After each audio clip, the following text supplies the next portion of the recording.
नमस्कार, बहुत स्वागत है आपका। आप देख रहे हैं चाल चक्र और मैं हूं आपके साथ शैलेंद्र पांडे।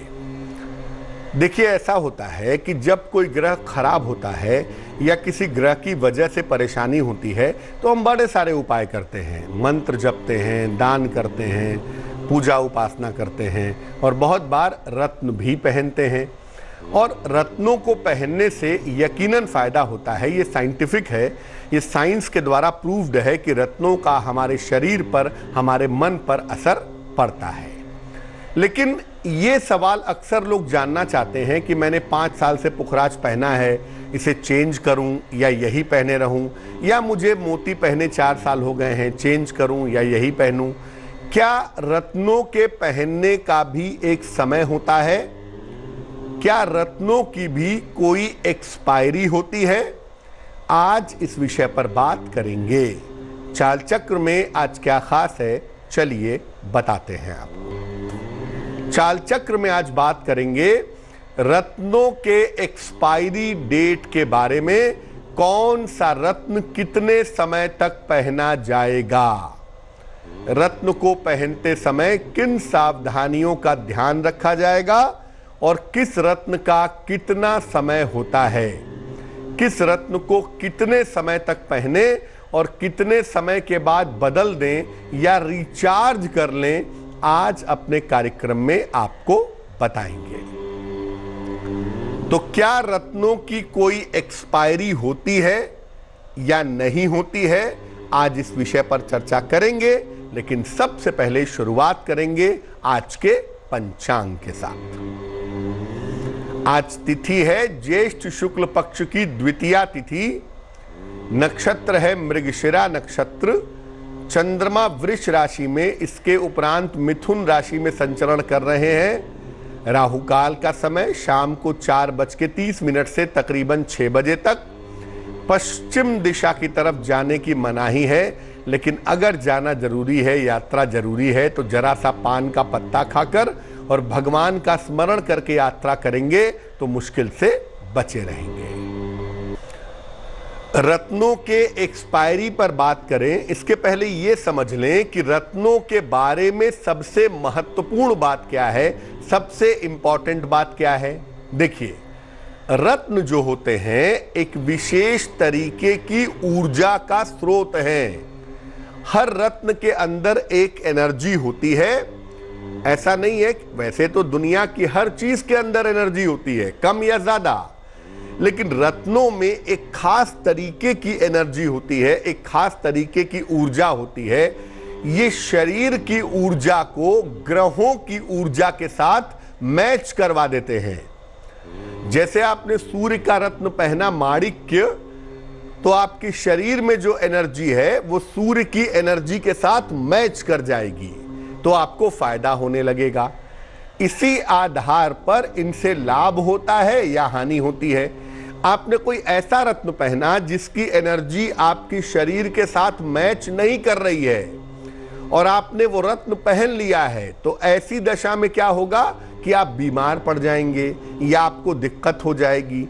तो रत्न वही पहने जाते हैं आमतौर पर जिनकी एनर्जी आपके शरीर के साथ मैच कर जाती है। रत्नों को पहनाते समय 2 चीजों पर ध्यान देना बहुत जरूरी है। जब आप रत्न पहनने जा रहे हैं तो 2 बातों का बहुत ध्यान रखें।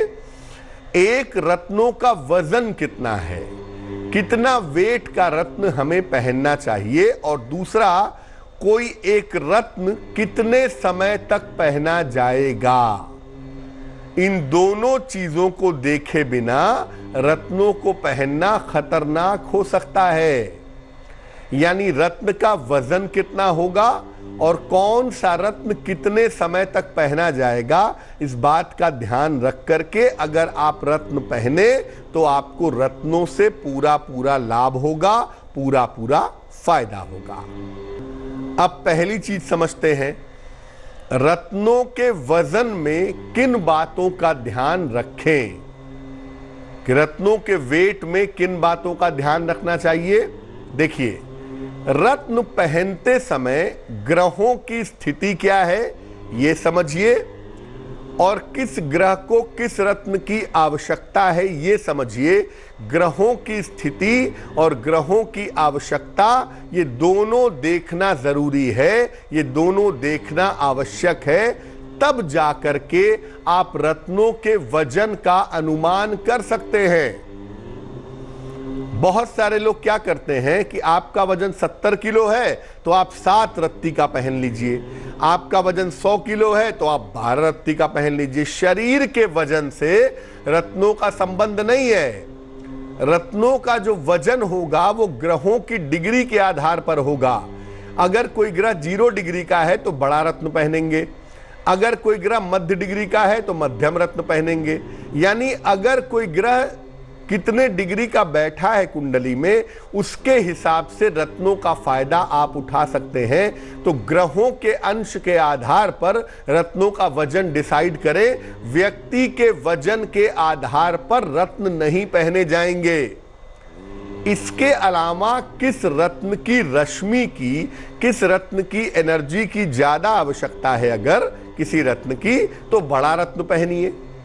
और अगर किसी रत्न की एनर्जी की रश्मि की कम आवश्यकता है तो छोटा रत्न पहनिए।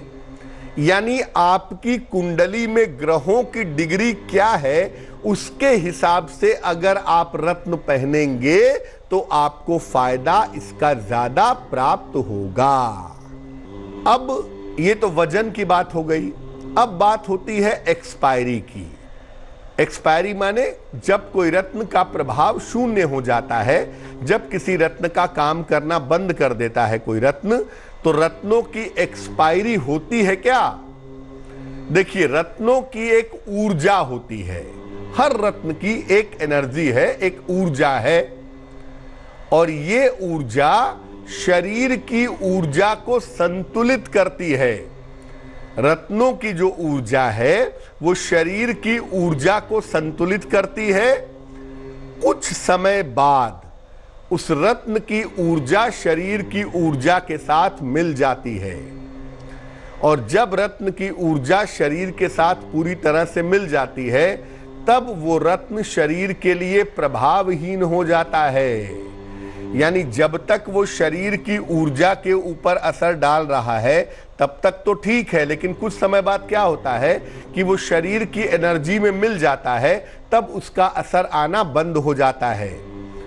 ऐसी दशा में रत्न या तो बदल देना चाहिए या रत्नों को दोबारा से रिचार्ज कर लेना चाहिए, दोबारा से ऊर्जावान कर लेना चाहिए, ताकि उनकी ऊर्जा का फायदा आपको, आपके शरीर को मिल सके। अब आपको बताते हैं सामान्यतः, वैसे ही एक सामान्य बात है, ऐसा नहीं है कि यही पत्थर की लकीर है, लेकिन सामान्यतः जो हमने शोध के द्वारा प्राप्त किया, रिसर्च के द्वारा प्राप्त किया, वो आपको बताते हैं कि किसी भी रत्न को कितने समय तक पहनना चाहिए। अगर मोती की बात करें तो मोती लगभग 2 साल तक ऊर्जावान रहता है। 2 साल तक मोती का फायदा आपको हो सकता है, 2 सालों तक इसकी ताकत बनी रहती है। मूंगा जो है वो 3 से 4 साल तक ठीक काम करता है। यानी जो मूंगे की एनर्जी है वो 3-4 साल तक ठीक बनी रहती है। 3-4 साल तक मूंगे का पूरा फायदा होता रहता है। माणिक्य 5 से लेके 7 साल तक ऊर्जावान रहता है। यानी माणिक्य अगर आप पहनते हैं तो एक माणिक्य 5 से लेके 7 साल तक फायदेमंद रहता है। पन्ना लगभग 5 साल तक काम करता है। पन्ने की जो जिंदगी होती है वो 5 साल तक होती है, तो 5 साल बाद या तो पन्ना बदल लें या 5 साल बाद पन्ने को दोबारा रिचार्ज कर लें। पीला पुखराज, हीरा और नीलम ये 10 साल से ज्यादा समय तक प्रभावशाली रहते हैं। 12-12, 15-15 साल तक हीरा, नीलम और पुखराज प्रभावशाली होते हैं। उसके बाद या तो इन्हें बदल दिया जाता है या इन्हें दोबारा ऊर्जावान कर लिया जाता है, रिचार्ज कर लिया जाता है। गोमेद और लहसुनिया 2.5 से 3 साल तक ऊर्जावान बने रहते हैं। यानी गोमेद और लहसुनिया जब आप पहनते हैं तो ये 2.5 से 3 साल तक ठीक काम करते हैं। तो 2 काम आप कर सकते हैं जब रत्नों का समय बीत जाए, या तो रत्न बदल करके दूसरा रत्न पहन लें, और या दूसरा काम आप ये भी कर सकते हैं कि उन रत्नों को दोबारा रिचार्ज कर ले। उसके लिए आप क्या करें कि एक तांबे के लोटे में पानी भर करके 24 घंटे रत्न को उसमें डाल दें, उसके बाद उसे दोबारा पहन ले, फायदा हो जाएगा। नहीं तो एक चांदी की कटोरी में कच्चा दूध, जो उबाला हुआ ना हो, कच्चा दूध ले करके रख दें और उसमें रत्न को डाल दें, 24 घंटे उसमें पड़े रहने दें। उसके बाद निकाल करके साफ पानी से धो करके दोबारा आप पहन लें, आपको फायदा जरूर होगा। तो यकीनन रत्नों की एक्सपायरी भी होती है, और अगर आप एक्सपायरी हो जाने के बाद भी इसको पहनते हैं तो आपको रत्नों से फायदा नहीं होता है। वक्त एक छोटे से ब्रेक का हो गया है, लेकिन ब्रेक के जाने से पहले जान लेते हैं कि आज की जिज्ञासा क्या है। आज की जिज्ञासा है कि कृपा में और करुणा में क्या अंतर है। हम कहते हैं बहुत बार ईश्वर की कृपा है, या बहुत बार कहते हैं ईश्वर की करुणा है। तो ईश्वर कृपा करते हैं या करुणा करते हैं, और कृपा करने में और करुणा करने में क्या अंतर होता है, इस महत्वपूर्ण सवाल का जवाब आपको देंगे। कृपा और करुणा के अंतर को समझाने की कोशिश करेंगे एक छोटे से ब्रेक के बाद। चाल चक्र। स्वागत है आपका ब्रेक के बाद। ब्रेक पर जाने के पहले हम आपको रत्नों की एक्सपायरी के बारे में बता रहे थे। अब हम बात करते हैं आगे। एक दर्शक जुड़ रही हैं हमारे साथ, सृष्टि हैं समस्तीपुर से, उनसे बात करते हैं। सृष्टि बताइए। जी प्रणाम पंडित जी। नमस्कार, बताइए। जी मुझे अपनी मम्मी के बारे में पूछना था। जन्म तारीख पता है उनकी? नहीं, जन्म तारीख तो नहीं पता है। कितनी उम्र है? वो 35-40 के बीच होगा। 1 से 9 के बीच में कोई संख्या बोलिए। 7। पूछिए क्या प्रश्न है। मेरे घर में थोड़ा प्रॉब्लम चलते रहता है, मतलब किसी से लगाव उतना नहीं रहता है, और हमेशा जैसे हर बात पे ब्लड प्रेशर हाई हो जाता है, सबसे बहस होने लगता है, घर में कभी शांति नहीं रहता है। देखो ऐसा है, जो प्रश्न कुंडली बनती है इस समय की, उसके हिसाब से आपकी माता जी की चंद्रमा की स्थिति बिल्कुल ठीक नहीं है, और चंद्रमा की स्थिति ठीक ना होने की वजह से बार बार मानसिक उतार चढ़ाव होता है, बार बार घर में विवाद होता है, बार बार घर में झगड़े होते हैं। अगर आपकी माता जी के चंद्रमा को बेहतर कर दिया जाए तो इससे सुधार हो सकता है। आप ऐसा करें कि अपनी माता जी के लिए सुबह शाम दोनों समय 108 बार ओम नमः शिवाय का जप करें, क्योंकि आपकी माता जी तो देखो कोई मंत्र जपेंगी नहीं, कोई पूजा वूजा करेंगी नहीं। इसलिए बेहतर होगा कि आप अपनी माता जी के लिए रोज सवेरे और रोज शाम 108 बार ओम नमः शिवाय का जप करें, और प्रार्थना करें कि आपकी माता जी के स्वास्थ्य में, उनके स्वभाव में, उनके व्यवहार में सुधार हो, तो निश्चित रूप से आपकी माता जी के जीवन में सुधार होगा। वक्त एक और छोटे से ब्रेक का हो गया है, और ब्रेक के बाद वापस आएंगे तो बात आपके राशियों की करेंगे, आपके जन्मदिन का हाल बताएंगे, और सवाल बताएंगे आपकी जिज्ञासा का। चाल चक्र। स्वागत है आपका ब्रेक के बाद। ब्रेक पर जाने के पहले हम आपके सवाल का जवाब दे रहे थे और आपको रत्नों की एक्सपायरी के बारे में बता रहे थे। अब हम बात करेंगे आपके राशियों की, आपकी जिज्ञासा का समाधान भी करेंगे, लेकिन उसके पहले स्वस्थ रहने के सरल उपाय निरोगी भव में। अगर आपका मन दुखी है, परेशान है, उदास है, तो भोजन मत करिए। मन दुखी हो, परेशान हो, उदास हो और आप भोजन करेंगे तो वो भोजन जहर के समान काम करेगा। भोजन हमेशा प्रसन्न मन से करें, शांत होकर करें। मन आपका प्रसन्न हो, शांत हो तो भोजन करना ज़्यादा बेहतर होगा। चलिए राशियों के सिलसिले की शुरुआत करते हैं सबसे पहले मेष राशि। मेष राशि, सेहत ठीक रहेगी, धन लाभ के योग हैं, लेकिन यात्राओं से बचाव करें। शुभ रंग सुनहरा और भाग्य होगा 75%। वृष राशि, परिवार में खुशहाली आएगी, करियर में सुधार के योग हैं, स्वास्थ्य की स्थिति ठीक रहेगी। शुभ रंग आसमानी और भाग्य होगा 85%।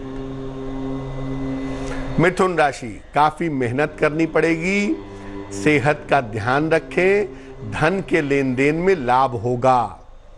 शुभ रंग गुलाबी और भाग्य होगा 65%। कर्क राशि, आर्थिक पक्ष मजबूत होगा, करियर में लाभ होगा, स्वास्थ्य का ध्यान बनाए रखें। शुभ रंग नारंगी और भाग्य होगा 70%। सिंह राशि, आंखों का ध्यान रखें, परिवार में शांति रहेगी, धन की स्थिति ठीक रहेगी। शुभ रंग सफेद और भाग्य होगा 75%। कन्या राशि, यात्राओं से बचाव करें, धन लाभ के योग बन रहे हैं, करियर में सुधार के योग हैं। शुभ रंग बैंगनी और भाग्य होगा 80%। तुला राशि, रिश्तों में समस्या हो सकती है, नौकरी में लापरवाही न करें, परिवार का सहयोग बना रहेगा। शुभ रंग लाल और भाग्य होगा 65%। वृश्चिक राशि, पद प्रतिष्ठा का लाभ होगा, करियर की मुश्किलें दूर होंगी, वाणी और स्वभाव पर नियंत्रण रखें। शुभ रंग पीला और भाग्य होगा 70%। धनु राशि, सेहत कमजोर हो सकती है, परिवार में बेवजह के विवाद हो सकते हैं, धन की स्थिति ठीक रहेगी। शुभ रंग भूरा और भाग्य होगा 65%। मकर राशि, धन लाभ के योग बन रहे हैं, करियर की स्थिति उत्तम रहेगी, दौड़ भाग कम से कम करें तो ज्यादा बेहतर होगा। शुभ रंग धानी और भाग्य होगा 70%। कुंभ राशि, व्यर्थ की चिंता न करें, वाणी पर नियंत्रण रखें, हालांकि धन प्राप्ति के अच्छे योग बने हुए हैं। शुभ रंग ग्रे और भाग्य होगा 65%। मीन राशि, यात्राओं से बचाव करें, जल्दबाजी में काम ना करें, किसी मित्र का सहयोग मिलेगा और उससे लाभ होगा। शुभ रंग नीला और भाग्य होगा 75%। एक दर्शक जुड़ रहे हैं, सुदामा जी हैं हमारे साथ पटना से, उनसे बात करते हैं। सुदामा जी बताइए। गुरु जी को मेरा प्रणाम। जी नमस्कार जी, मेरा जन्म 2 बजे दिन, तारीख बताइए। 1 मई 1956, नालंदा। क्या प्रश्न है आपका? प्रश्न है कि मेरे जिंदगी तो जो नर्क है ही, कोई भी अगर खुशी छोटा आता है तो उसके बाद इतना बड़ा तकलीफ आता है कि सर उठना मुश्किल है। एक भाई से केस लड़ रही हूँ, दूसरा केस लड़ना चाह रही हूँ, लेकिन वो उसमें बहुत दिक्कत आ रहा है, नहीं कर पा रही हूँ। तीसरा प्रश्न है कि आप पीपल और समी में जल और दीप जलाने बताएं, क्या ये रोज जलाना है या केवल शनिवार को? जल भी रोज देना है। कुंडली आपकी सिंह लग्न की है, राशि आपकी बनती है धनु, चतुर्थ भाव में कुंडली के शनि राहु बैठे हैं और चतुर्थ भाव का स्वामी जो मंगल नामक ग्रह है वो 6ठे खाने में चला गया है।